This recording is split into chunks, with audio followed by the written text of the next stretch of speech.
Donc la fonction contrôle en amont, elle sert à vérifier des documents. Elle se trouve dans fenêtre, sortie, contrôle en amont. Et là, vous avez une petite palette qui est dédiée à ça, avec un profil de contrôle qui s'appelle standard, et un autre qui s'appelle publication numérique. L'idée, c'est d'aller se créer un profil, et pour ça, dans la petite palette, il faut aller dans définir les profils, et voilà, je vais lui rajouter ici avec le petit plus un profil de contrôle que je vais appeler par exemple presse. Voilà. Et là, dans ce profil, je vais pouvoir cocher un certain nombre de choses. Je peux, par exemple, par défaut, il me dit les liens manquants ou modifiés, il va me les signaler. Et je pourrais, par exemple, lui dire que je veux aussi qu'il me contrôle les couleurs. Et dans les couleurs, je vais lui dire que il y a certains espaces colorimétriques dont je ne veux pas. Je vais déplier ici si j'y arrive, voilà. Espace et mode colorimétrique non autorisé, par exemple, je vais cocher le RVB. OK. Je vais replier ça. Par exemple, sur les images et les objets, non, je ne vais pas tout cocher. La résolution d'image, hein, à chaque fois, c'est des petits trucs à déplier. Je vais dire qu'il me contrôle. La résolution des images couleurs, je vais dire 300 minimum. Voilà. Puis après, il y a encore tout un tas de choses que je pourrais cocher. Voilà. Là, je vais dire OK. Et ensuite, dans ma petite palette de contrôle en amont, je vais aller sur le profil que je viens de créer. Voilà. Et là, dans les petits onglets qui sont là, eh ben, il va me relever toutes les erreurs que je lui ai demandé de me relever. Alors, les liens manquants, mais elles sont toutes manquantes en fait. Alors, si par exemple, ce que je vais faire, c'est que je vais les corriger.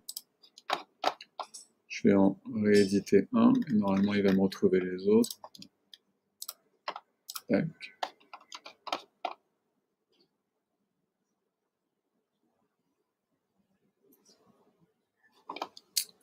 OK. Donc, il m'a remis à jour, hein, ici. Lien, il n'y en a plus qu'un qui est manquant. C'est l'image qui porte ce nom-là. Et ici, il me met à quelle page? Et si je clique sur la page, bah, je peux aller voir. Il me met directement, hop, c'est celle-là qui manque. C'est super pratique.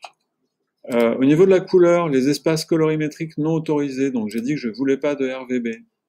Bah, de la même façon, il va me mettre tous les éléments. Et vous pouvez voir que, donc, il me met des images. Hein, celle-là, a priori, ça doit être une image RVB. Okay.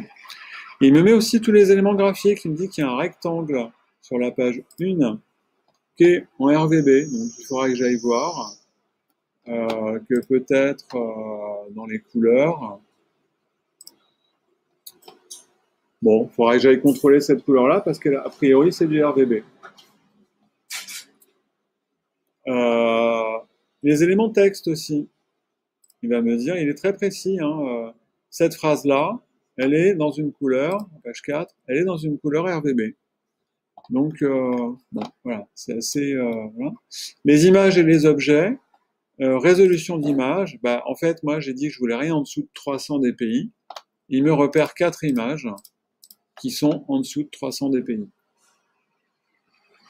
Donc, ce contrôle en amont, il est vraiment super pratique, hein, et puis il se remet à jour. Hein, c'est-à-dire qu'au fur et à mesure que je vais avoir corrigé mes erreurs, il va me les enlever d'ici, puis quand j'ai plus rien, je sais que mon document est OK. Et ce que j'ai envie de préciser, c'est que au niveau des images, il me tient compte. Alors pour ça, hop, je vais sortir ma palette de liens. Il me tient compte des pixels effectifs. Et du coup, je fais un aparté sur la palette de liens. Vous savez que quand vous sélectionnez une image dans la palette de liens et que vous affichez les informations sur le lien, au niveau de la résolution, il me met deux choses qui sont très intéressantes.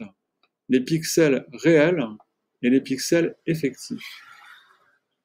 Les pixels réels, c'est si j'ouvre mon image dans Photoshop et je vais voir la taille et la résolution de l'image, là, a priori, c'est à 300 dpi.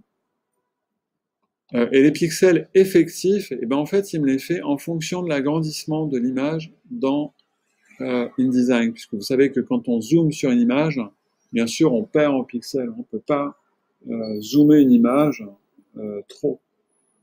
On ne peut pas l'agrandir de trop.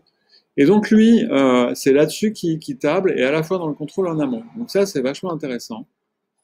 Vous voyez que si je vais sur mes images qui posent problème, il me les affiche aussi directement dans la palette de liens.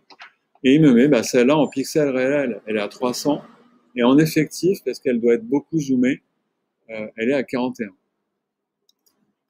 Voilà, effectivement, elle est zoomée à 738%, ça fait un peu beaucoup.